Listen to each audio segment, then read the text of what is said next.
گردے کے پتھری کا مسئلہ آج کل بہت زیادہ ہو رہا ہے۔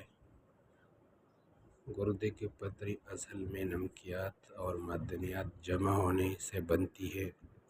زیادہ پانی نہ پینا، نمکین اور تیز مصالحے والے کھانے یا کیلشیم اور یورک ایسڈ کی زیادتی اس کی بڑی وجہ ہے۔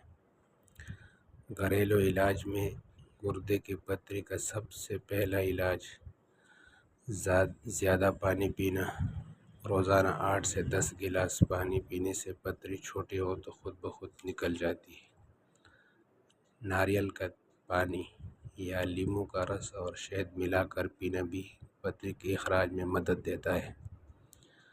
ہومیوپیتھک علاج: گردے کے درد اور بار بار پیشاب کی حاجت ہو تو بربرس ویل کے رس بہترین دوا ہے۔ اگر درد گردے کی دائیں طرف دائیں گردے میں تکلیف ہو تو لائکوپوڈیم بہتر ہے۔ اگر پیشاب کے آخر میں درد اور جلن ہو تو سارساپریلا مفید ہے۔ پرہیز میں چاول، گوشت، کولڈ ڈرنک، دہی اور دودھ اور پالک کا ساگ وغیرہ یہ چیزیں منع ہے۔